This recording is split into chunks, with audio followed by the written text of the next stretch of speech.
ان محمدا عبدہ ورسولہ. شہادت اسلام کا اسلامی بنیادوں میں پہلی بنیاد یہ ہے کہ اس بات کی شہادت دے بندہ، کھل کے اس کا اظہار کرے، زبان سے بھی، دل و دماغ سے بھی، عمل سے بھی، اللہ کے علاوہ کوئی حکمران نہیں. اس بات کی شہادت دے کہ اللہ کے علاوہ کوئی مالک نہیں. وَلِلَّهِ مُلْكُ السَّمَاوَاتِ وَالْأَرْضِ، اللہ کے علاوہ کوئی مالک نہیں، کوئی حکمران نہیں، وہ اکیلا ہے، کوئی اس کے برابر نہیں. یہ شہادت ہے جو ہر بندے کو مسلمان ہوتے وقت کھل کے پورے ضمیر کے ساتھ یہ شہادت دینا ہے. اور اس کا دوسرا حصہ محمد الرسول اللہ صلی اللہ علیہ وسلم اللہ کے بندے اور اللہ کے رسول ہیں. رسول اللہ کی قیادت پر، حضور اکرم صلی اللہ علیہ وآلہ وسلم کی قیادت، آپ کی رہنمائی کا منصب، اللہ نے دو منصبوں پر آپ کو فائز کیا. والذی ارسل رسولہ بالہدی ودین الحق،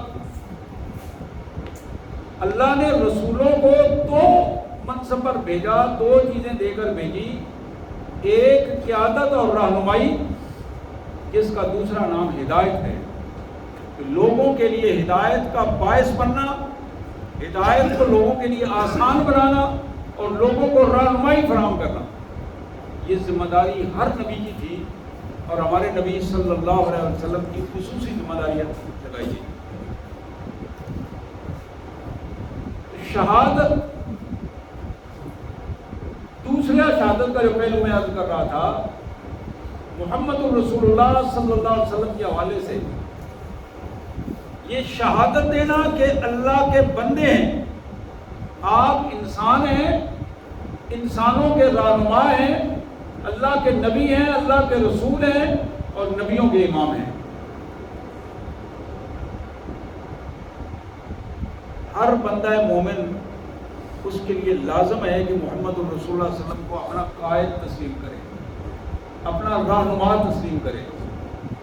اور رہنمائی کے جتنے پہلو ہیں، رہنمائی کے جتنے بھی پہلو ہیں، زندگی گزارنے کے جتنے طریقے ہیں، انفرادی زندگی ہے، اجتماعی زندگی ہے، معاشرتی زندگی ہے، سیاسی زندگی ہے، معاشی زندگی ہے، گورنمنٹ چلانے کی زندگی ہے، عمل کرنے کی زندگی ہے، جہاں جہاں رہنمائی کی ضرورت ہے وہاں رہنمائی صرف محمد الرسول اللہ صلی اللہ علیہ وسلم سے لی جائے. یہ شہادت ہے حضور صلی اللہ علیہ وسلم کے بارے میں. حضور کے مقابلے میں، اللہ کے رسول صلی اللہ علیہ وسلم کے مقابلے میں اگر رہنمائی کسی اور سے لی جائے، وہ انسان ہو، وہ جن ہو، وہ فرشتہ ہو، وہ کوئی بھی ہو، کسی بھی سطح پر رسول اللہ کی رہنمائی کے مقابلے میں اگر کسی دوسرے کو رہنما بنا دیا جائے، اسے کہتے ہیں شرک فی رسالت. رسالت کے اندر دوسرے کو شریک کرنا، نبوت کے اندر دوسرے کو شریک کرنا، حضور کی قیادت کے اندر دوسرے کو شریک کرنا. اور یہ شرک اتنا ہی ہے جتنا اللہ کے ساتھ شریک ٹھہرانا، اتنا ہی محمد رسول اللہ کے ساتھ کسی کو شریک ٹھہرانا اتنا ہی جرم قرار پاتا. تو میں عرض کر رہا تھا، شہادت، گواہی دینا، حق کی گواہی دینا اور حق کا گواہ بن جانا، یہ مومن کا پہلا پوائنٹ ہے جو اسے ادا کرنا ہے. اسی پوائنٹ پر اللہ کے پیارے رسول صلی اللہ علیہ وآلہ وسلم نے فرمایا، مسند احمد کی ایک روایت، مسند احمد، جناب ابو ہریرہ رضی اللہ تعالیٰ عنہ کہتے ہیں کہ میں نے رسول اللہ صلی اللہ علیہ وسلم سے سنا آپ نے فرمایا من شاہد علی مسلم شہادتا لیس لہا بأہل فلیتبوأ مقعدہ من النار. حضور نے فرمایا کہ جس بندے نے کسی دوسرے بندے کے بارے میں گواہی دی، جس گواہی کا وہ اہل نہیں تھا، یہ گواہی اس نے دی، اور وہ گواہی اس کی جھوٹی گواہی قرار پائی، جس منصب کا وہ اہل نہیں تھا اس کے بارے میں اس نے گواہی دی، جس مرتبے کا وہ اہل نہیں تھا اس مرتبے کے بارے میں اس نے گواہی دی، اور پھر تحریری گواہی دی، زبانی گواہی دی. اللہ کے رسول صلی اللہ علیہ وآلہ وسلم نے فرمایا یہ کام اس نے جان بوجھ کر کیا. من شاہد علی مسلم شہادتا لیس لہ بأہل، وہ بندہ اس کا اہل نہیں تھا، وہ جھوٹا تھا، اس نے کہا سچا ہے، وہ بددیانت تھا، اس نے کہا دیانتدار ہے، اس لیے کہ میرے گروہ کا ہے، میری جماعت کا ہے، جنہیں میں صحیح سمجھتا ہوں اس کا ہے، اس لیے میں اس کے جھوٹے کو بھی سچا کہوں گا، اس لیے کہ میرے دھڑے کا ہے. یہاں وہ کیفیت اللہ کے رسول صلی اللہ علیہ وسلم نے بتائی کہ بندہ اہل نہیں تھا، وہ جھوٹا تھا، اس نے اس کی سچی ہونے کی گواہی دی، وہ بددیانت تھا، اس نے اس کے دیانتدار ہونے کی گواہی دی، وہ وعدہ خلاف تھا، اس نے اس کے وعدہ پورا کرنے کی گواہی دی، وہ بدتمیز اور بد اخلاق تھا، اس نے اسے اچھے اخلاق اور اچھے رویے کی گواہی دی. حضور نے فرمایا فَلْيَتَبَوَّأْ مَقْعَدَهُ مِنَ النَّارِ، اس بندے کا ٹھکانہ اللہ کی طرف سے پکا پکا جہنم میں ہوگا، پکا پکا ٹھکانہ جہنم. فَلْيَتَبَوَّأْ مَقْعَدَهُ مِنَ النَّارِ، یہ بات وہ طے کر لے، اس میں کوئی معافی کی گنجائش نہیں. یہ جرم اس نے اتنا بڑا جرم کیا ہے. یہ بات تو ہے گواہی دینے والے کی، جس کے بارے میں گواہی دے رہا ہے اس کا اشر جو ہوگا وہ تو بالکل الگ اشر ہے، لیکن جو گواہی دینے والا ہے، ایک ہے ظالم ظلم کرنے والا، ایک ہے ظالم کا ساتھی. ظالم کے ساتھی کا جرم اس سے زیادہ جرم ہے جو وہ ظلم کر رہا ہے، اس سے یہ زیادہ ظالم کا ساتھی زیادہ مجرم ہے جس نے جان بوجھ کر ایک ظالم کی حمایت میں وہ کھڑا ہو گیا. ایک دوسری حدیث مبارک نبی محترم صلی اللہ علیہ وآلہ وسلم کا یہ ارشاد من تزول قدم شاہد الزور حتی یوجب اللہ له النار، حتی یوجب اللہ له النار. جھوٹی گواہی دینے والا بندہ، یہ عدالتوں میں بھی آپ جانتے ہیں کہ جھوٹی گواہیاں ہوتی ہیں، ہمارے پنچایتوں میں بھی جھوٹی گواہیاں ہوتی ہیں، گھر کے اندر چار دیواری میں بھی جھوٹی گواہیاں ہوتی ہیں، بازاروں میں یہ سارا سلسلہ چلتا ہے. معاشرہ جب جھوٹا بن جائے، بددیانت ہو جائے، معاشرہ اپنی اصل اخلاقی قدریں کھو بیٹھے، اس کے بدترین نتائج نکلتے ہیں، بدترین نتائج نکلتے ہیں. یہ حدیث مبارک جو میں پڑھ رہا تھا، میرے آقا صلی اللہ علیہ وسلم نے فرمایا کہ من تزول قدم شاہد الزور، جھوٹ کا گواہ بننے والا شخص اپنا ایک قدم جھوٹی گواہی دے کے آگے اٹھائے گا، حتی یوجب اللہ له النار، اللہ تعالیٰ اس پر جہنم کی آگ واجب کر دے گا. یعنی ایک قدم بھی اس کو گنجائش نہیں ملے گی پھر جہنم کے بغیر. اتنا بڑا اس نے جرم کیا ہے، اتنا بڑا اس نے جرم کیا ہے کہ اس کا ایک اگلا قدم بھی اس کے بعد میں وہ جہنم میں ہوگا اور جہنم اس پر واجب ہو جائے گی. اور اس سے آگے بڑھ کر اس کا جو دوسرا پہلو ہے وہ بڑا اہم پہلو ہے. یعنی ایک ہے کسی ظالم کے ہاں شہادت دینا، کسی ایسے بندے کے حق میں شہادت دینا جو اس کا اہل نہیں تھا، یہ پہلو تو سامنے آ گیا. اس سے اگلا پہلو کہ ایک آدمی اہل تھا تو اس اہل کو ہم نے اہل نہیں سمجھا, اس کی شہادت نہیں دی ہم نے, اس کے شہادت چھپا لی ہم نے, سچے آدمی کے بارے میں ہم نے یہ گواہی چھپا لی, اس لیے کہ ہمارے مفادات جھوٹے کے ساتھ تھے, ہمارے تعصبات جھوٹے کے ساتھ تھے, ہمارے تحفظات جھوٹے کے ساتھ تھے, ہمیں شیلٹر جھوٹے سے ملنا تھا. حضور صلی اللہ علیہ وسلم کا یہ فرمان معجم طبرانی میں, معجم طبرانی حدیث کی بڑی معروف کتاب ہے. حضور نے فرمایا من قدم شہادتا فَإِذَا دُعِيَ إِلَيْهَا كَانَ كَمَنْ شَهِدَ بِالزُّورِ. جس بندے نے جان بوجھ کر حق کی گواہی چھپا لی,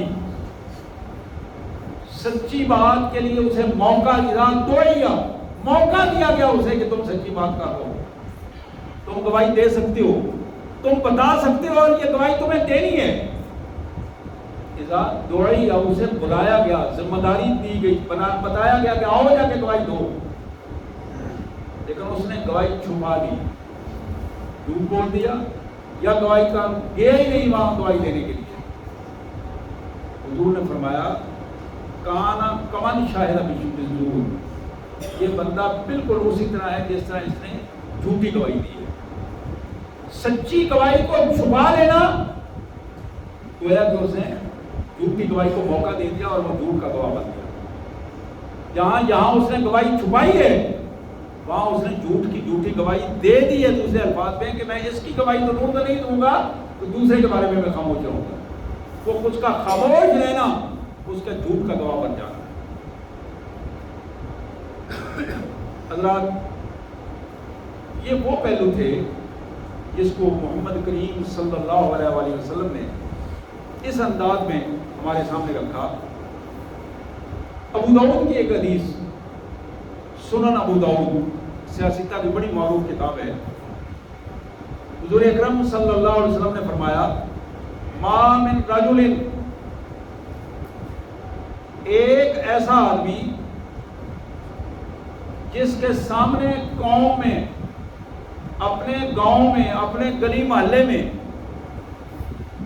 اللہ کی نافرمانیاں ہو رہی ہیں, اللہ کی نافرمانیاں ہو رہی ہیں, جرائم ہو رہے ہیں, جھوٹی گواہیاں دی جا رہی ہیں, جھوٹ بولا جا رہا ہے, بددیانتیاں ہو رہی ہیں, لوگوں پر ظلم زیادتی ہو رہے ہیں, لیکن یہ سارا کام اس کے سامنے ہو رہا ہے. اور اس کے بعد ہے کیا, ان یتطیروا, اس بندے کو اللہ نے اختیار دیا ہے کہ یہ اس کو روک سکے. یہ زبان سے بات کر سکتا ہے, یہ اپنے ہاتھ سے بھی اس کو روک سکتا ہے, زبان سے بھی روک سکتا ہے اور اپنے ہاتھ سے بھی روک سکتا ہے, لیکن یہ کام نہیں کرتا. اپنے مفادات کے تحت برائی کو روکتا نہیں ہے, اللہ کی نافرمانی کو روکتا نہیں ہے. روک سکتا ہے, اختیار اتنا ہے, معاشرے میں اتنی ریپیوٹ بن گئی ہے, اللہ نے عزت دے دی ہوئی ہے, اس عزت سے فائدہ نہیں اٹھاتا. دنیا داری میں ہر جگہ میں فائدہ اٹھاتا ہے, لیکن دین کے حوالے سے وہ کام کرنے کے لیے تیار نہیں ہے. حضور اکرم صلی اللہ علیہ وسلم نے فرمایا لوگوں, وقت وہ آئے گا کہ موت سے پہلے اللہ تبارک و تعالیٰ اس بندے کو ان گناہوں کی سزا ضرور دے. جس نے گناہوں کو روکا نہیں ہے, اس بندے کو اللہ تبارک و تعالیٰ ان گناہوں کی سزا, نہ روکنے کی سزا دنیا میں ملے گی. عذاب تو جہنم میں ملے گا, لیکن سزا دنیا میں اس کو پہلے یہاں ملے گی. یہاں جو اس کا فرض تھا وہ اس نے فرض اپنا ادا نہیں کیا, فرض اپنا ادا نہیں کیا. اگر یہ اپنا فرض ادا کرتا تو معاشرہ ان برائیوں سے اپنے آپ کو بچا سکتا تھا. اس ایک بندے کی کیفیت میں معاشرے میں, گلیوں محلوں میں سارے بندے اس پوزیشن میں نہیں ہوتے, سارے بندے اختیار کی پوزیشن میں نہیں ہوتے, سارے بندے زبان سے روکنے والی پوزیشن میں بھی نہیں ہوتے، ان کے لیے اللہ کے رسول صلی اللہ علیہ وسلم نے سیاستہ کی ایک اور حدیث مبارک، اس میں اللہ کے نبی صلی اللہ علیہ وسلم نے فرمایا من رأى منکم منکرا فلیغیرہ بیدہ من لم یستطع فبلسانہ من لم یستطع فبقلبہ ھذا اضعف الایمان۔ نبی محترم صلی اللہ علیہ وسلم نے فرمایا تم میں سے جو شخص کسی اللہ کی نافرمانی کو عملاً دیکھتا ہے، اب یہ بڑا اہم پہلو اس میں یہ ہے، ایک ہے نافرمانیاں انفرادی زندگی میں، نعوذ باللہ مجھ سے کوئی نافرمانی ہوئی، آپ دیکھ رہے ہیں آپس میں ایک آپ دیکھتے ہیں آپ کا کوئی دوست نافرمانی کر رہا ہے، اللہ کے حکم کی خلاف ورزی کر رہا ہے، ایک وہ پہلو ہے۔ ایک پہلو یہ ہے کہ آپ دیکھ رہے ہیں کہ ایسی نافرمانی ہے جو پورے معاشرے کو تباہ کر رہی ہے، پورے معاشرے کو تباہ کر رہی ہے، منشیات کے حوالے سے نافرمانی ہے، نسلوں کو برباد کر رہی ہے، رشوت کے حوالے سے نافرمانی ہے، پورے کے پورے معاشرے کو ڈیمیج کر رہی ہے، دوسرے کے حق کو مار دینے کے لیے سفارش کروانا بہت بڑی نافرمانی کی پوزیشن ہے، جو پورے کا پورا نظام جو ہے اسے تلپٹ کر کے رکھ دیتی ہے۔ تو یہاں حضور صلی اللہ علیہ وسلم نے ان سب کے حوالے سے بات کہی، من رأى منکم منکرا، تم میں سے جو شخص نافرمانی کی کسی قسم کو بھی دیکھتا ہے، اس کے سامنے ہو رہی ہے، حضور نے فرمایا کہ کوشش کرے کہ اگر اللہ نے اسے اختیار دیا ہے، قوت دی ہے، اس کی طاقت تسلیم ہوتی ہے، تو اپنی طاقت، قوت اور ہاتھ سے اس برائی کو روکے، اس نافرمانی کو بدل دے، روک دے۔ اب یہاں جس کے پاس طاقت ہے، اختیار ہے، وہ اگر طاقت اور اختیار کو استعمال نہیں کرتا اور برائی اس کے سامنے بڑھتی چلی جاتی ہے، یہ بندہ ہے کہ اس کو اللہ تعالیٰ دنیا میں بھی سزا دیں گے اور آخرت میں بھی سزا دیں گے، اور جو دنیا میں سزا ملتی ہے وہ بڑی بدترین سزا ہے، آخرت میں عذاب کی کیفیت ہے، دنیا میں اذیت کی کیفیت ہوتی ہے۔ وہی جرم جو وہ اپنے سامنے دیکھ رہا تھا، اگر وہی جرم اس کے گھر میں ہونا شروع ہو جاتا ہے، آپ اندازہ کریں کہ کتنی بڑی سزا ہے، اور اس کے سامنے وہ روک بھی نہیں پاتا، اپنے بہن بھائی، اپنے بچے، اپنے رشتہ دار اس کے سامنے وہ جرائم کر رہے ہوتے ہیں، لیکن یہ بے بس ہوتا ہے کہ نہ روک سکتا ہے، نہ کہہ سکتا ہے، بے بسی کی کیفیت ہے۔ یہ وہ سزا ہے جو اللہ تبارک و تعالیٰ اس کیفیت میں بندے کو دیتے ہیں، اور خاص کر اس بندے کو سزا دی جاتی ہے جو اختیار رکھتے ہوئے اس برائی کو روکتا نہیں، اس کا حصہ نہیں بنتا۔ حضور صلی اللہ علیہ وسلم نے کیا فرمایا کہ من رأى منکم منکرا فلیغیرہ بیدہ، جو اللہ کی نافرمانی دیکھتا ہے، کسی بندے کو گناہ میں مبتلا دیکھتا ہے، اس کو چاہیے کہ اپنے اختیار، اپنے ہاتھ اور اپنی قوت سے کام لے کر اس برائی کو ختم کرے۔ فَإِن لَّمْ يَسْتَطِعْ، ہاں اگر اس کے پاس اختیار ہی نہیں ہے، معاشرے میں اس کا وہ اسٹیٹس نہیں ہے، وہ طاقت نہیں ہے، تو پھر وہ اپنی زبان کو استعمال کرے۔ زبان میں بھی دو طرح کے استعمال ہے۔ زبان کا ایک استعمال ہم اپنے معاشرے میں جانتے ہیں کہ گالم گلوچ والا استعمال ہے، دھمکیاں دینے والا استعمال ہے، اور اس کا نتیجہ بالعموم برا نکلتا ہے، برا نتیجہ نکلتا ہے، دوست بازی کے حوالے سے۔ دوسرا پہلو یہ ہے حکمت عملی سے، اچھی بات سے، اچھے اخلاق سے، حکمت عملی سے بات سخت کی جائے لیکن گالم گلوچ کے بغیر کی جائے، بات تو ٹوک کی جائے، اگلے کے مجرم کے ذہن کو اپروچ کیا جائے، اس کے مجرمانہ ذہنیت کو مخاطب کیا جائے، لیکن اس دائرے کو قطعاً نہ کراس کیا جائے جو رسول اللہ صلی اللہ علیہ وسلم نے دائرہ بتایا۔ اس زبان کا تیسرا پہلو بھی ہے، یہ وہ اس کے لیے ہے جو بندہ ہاتھ سے نہیں روک سکتا، طاقت سے نہیں روک سکتا۔ اب اس زبان کا ایک اور پہلو بھی ہے کہ وہ اخلاقی طور پر اس بندے کی سطح پر اتر کر اس کا ترلا منت کر کے اس کو برائی سے روک سکتا ہے۔ کبھی ایسا موقع بھی آتا ہے کہ بندہ سوچتا ہے کہ اس کا اگر میں اسے ترلا منت کر کے کہوں تو ہو سکتا ہے یہ اس سے بات آ جائے، بات سمجھ جائے۔ جو غصے سے نہیں سمجھ رہا وہ آسانی سے اخلاق سے بات سمجھ جائے۔ یہاں اس پہلو کو قرآن میں حدیث میں ہمارے سامنے رکھا گیا کہ اپنی زبان کا استعمال کرو اور زبان کے ساتھ عقل کا استعمال کرو کہ جہاں جس انداز کی ضرورت ہے اس انداز کو اپنا کے اس برائی کو ختم کرنے کی کوشش۔ اور پھر فرمایا وَمَن لَّمْ يَسْتَطِعْ، اگر کوئی بندہ اس پوزیشن میں بھی نہیں ہے، طاقت بھی استعمال نہیں ہے اس کے پاس، زبان کی استعمال سے بھی وہ گھبراتا ہے کہ اب میں کیا کروں گا، جہاں زبان بھی میرے لیے ممکن نہیں ہے، تو پھر آپ نے فرمایا کہ وہ دل سے برا جانتے ہوئے اس سوسائٹی کا حصہ نہ بنے، اس برائی کا حصہ نہ بنے، اس برائی کو اچھا سمجھتے ہوئے اس کا حصہ نہ بنے۔ ہم کیا کہتے ہیں، میری دکان ہے یہ میں نے کرایہ پہ دی ہوئی ہے، میں نے تو کرایہ لینا، مجھے کیا پتا ہے کہ وہاں کیا ہوتا ہے، مجھے تو اس کی کوئی پرواہ نہیں ہے، میں نے تو کرایہ لے رہا ہوں۔ لیکن حرام کام کا کرایہ لینا بھی حرام ہے، حرام کام کروا کے اس کا کرایہ لینا بھی حرام ہے۔ اس کی مختلف اقسام ہیں، آپ کے ذہن میں وہ ساری چیزیں موجود ہیں۔ جہاں جہاں بھی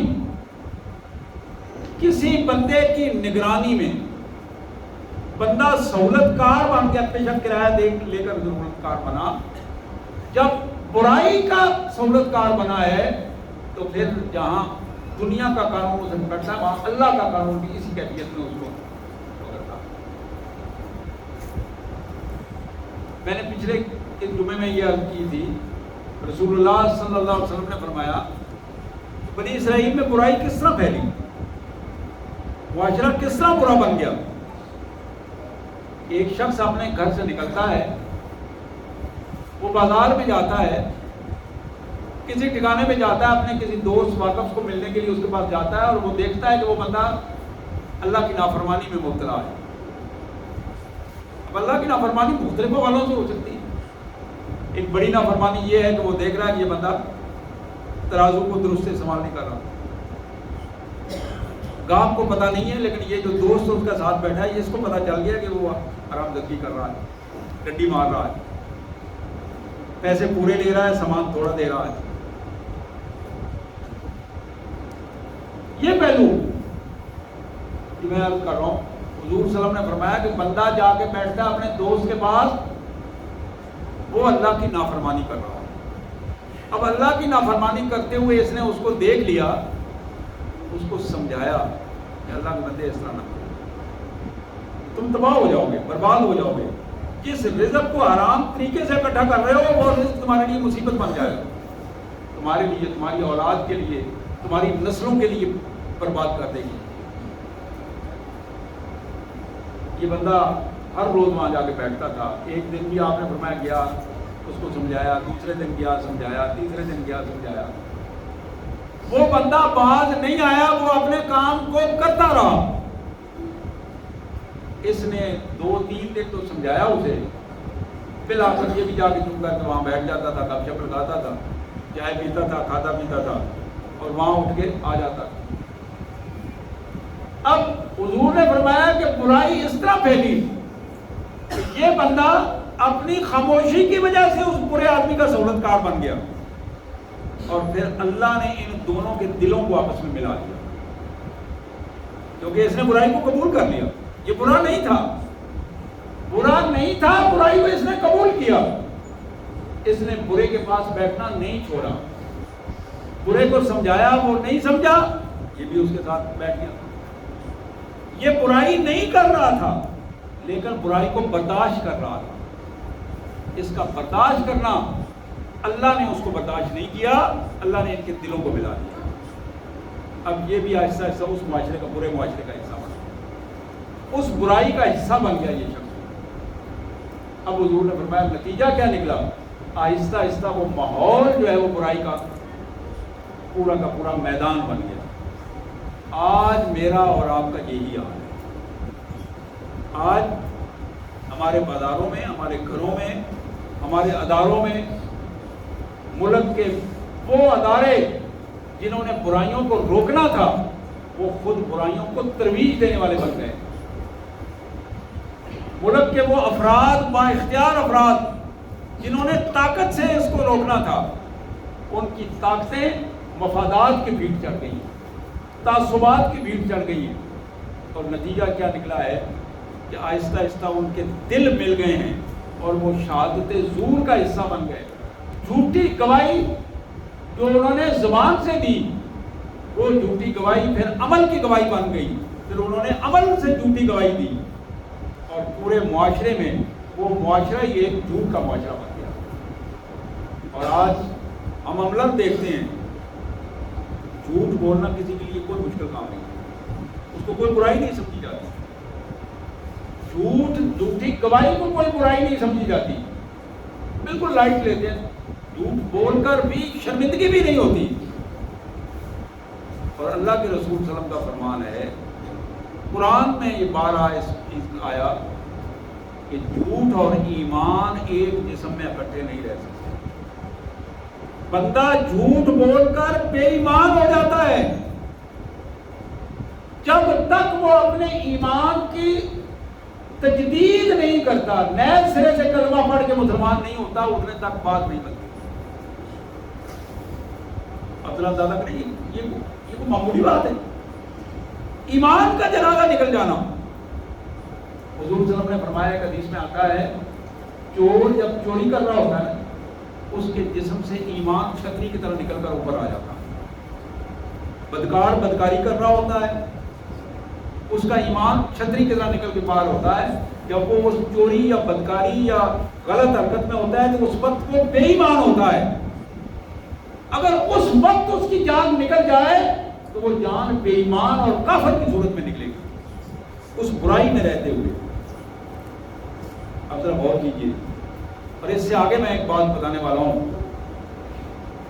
مسلم شریف کی حدیث ہے, حضور صلی اللہ علیہ وسلم نے فرمایا, بخاری میں موجود ہے کہ باپ کی ناراضگی رب کی ناراضگی ہے. اگر ایک آدمی, ایک نوجوان, بچہ یا بچی اپنے باپ کی نافرمانی میں ہے اور اس حالت میں اسے موت آ جاتی ہے تو اللہ کا غضب لے کر مرے گا. اللہ کے غضب میں وہ اللہ کے غضب کے اندر ہوگا. وہ مسلمان نہیں مرے گا, مسلمان نہیں مرے گا. اب ذرا غور کیجیے, اس کی موت مسلمان کی موت نہیں ہوگی. حضور نے فرمایا باپ کی ناراضگی میں رب کی ناراضگی ہے, باپ کی خوشنودی میں رب کی خوشنودی ہے. اسی طرح جب کوئی جرم ہم سے ہوتا ہے, ہو جاتا ہے, انسان ہے, غلطی ہوتی ہے, اس غلطی کو فوراً اس کا مداوع کر کے اپنے اللہ سے بھی معافی مانگے اور اس فرد سے بھی معافی مانگ کے اپنے آپ کو بچائیں. ایسا نہ ہو کہ موت آ جائے اور پھر وہ اس پوزیشن میں ہو کہ بندہ اس جرم میں ہو اور موت آئے اور پھر وہ ایمان کے بغیر موت مر جائے. یہ ایک بڑا اہم پوائنٹ ہے, اس کو ہمیں ذرا سامنے رکھیے. اللہ سے دعا ہے اللہ مجھے بھی اور آپ سب بھائیوں کو, میری بہنوں کو اللہ تعالیٰ توفیق عطا فرمائے کہ ہم اللہ کی نافرمانیوں سے بچ سکیں. اللہ تعالیٰ ہمیں شہادت زور سے بچائے, پوری گواہی سے بچائے اور زور سے محفوظ فرمائے. واقع دعوانا الحمدللہ.